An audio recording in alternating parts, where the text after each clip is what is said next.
Et bonjour, aujourd'hui on se retrouve pour un assemblage à base du boîtier H500M de chez Cooler Master. Évolution du H500 et H500P, le boîtier se distingue par une majorité de surfaces en verre, telles que les flancs latéraux, mais aussi le top du châssis protégé par un film.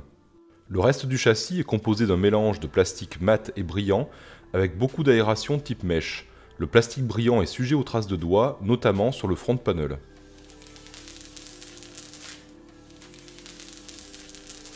L'accès au top du boîtier est aisé avec juste une vis à enlever. Les flancs en verre se retirent à l'aide d'un tournevis plat avec juste un quart de tour à effectuer. Une sécurité permet d'éviter de faire tomber le flanc une fois dévissé. Bien vu. Le câble management a été bien pensé avec l'aide de multiples caches pour obtenir un visuel propre, et deux emplacements pour HDD 2,5 pouces ont été ajoutés à l'arrière. La plaque du bas renferme le contrôleur ARGB où sont branchés par défaut les deux ventilateurs de 200 mm ARGB en façade. Une alimentation SATA est nécessaire ainsi qu'une connexion USB vers la carte mère. Aucun soft fourni et la prise USB semblent donc servir à rien. Le câble ARGB type 4 pins offre la possibilité de synchroniser les LED des ventilateurs sur une carte mère compatible, et le bouton Reset permet quant à lui de zapper les différents modes d'éclairage de façon manuelle. Deux emplacements pour HDD de 3,5 pouces sont présents à l'arrière, mais uniquement installables par l'avant en démontant le cache. Un support vertical démontable possède un VGA holder réglable en hauteur, ainsi que deux emplacements 2,5 pouces.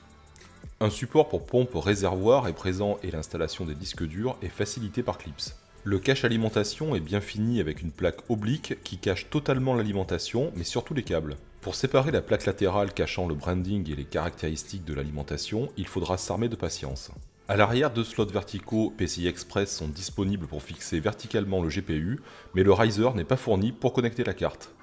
Un ventilateur de 140 mm non RGB est fourni à l'arrière réglable en hauteur, et on pourra le changer pour un modèle en 120 mm. Deux ventilateurs en 200 mm à RGB sont fournis d'origine. En entrée, les configurations possibles sont 3x120 mm ou 3x140 mm. Sur le top, deux ventilateurs de 200 mm ou 140 mm peuvent être fixés, ou 3x120 avec ouverture de 43 mm pour les radiateurs de 120 à 360 mm.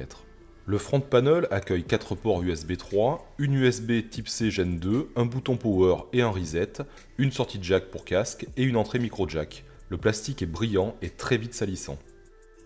A l'avant, le front panel est livré par défaut avec une grille type mesh, mais on pourra le changer avec une plaque en verre livrée d'origine.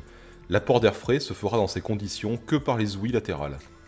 Pour ce build, j'ai sélectionné une carte mère Asus Z370F Gaming, une 1080 Ti Extreme Edition Aorus, un peu de lumière avec les Ballistics Tactical Tracer RGB et un Core i7 8700K surmonté d'un Noctua NHD15.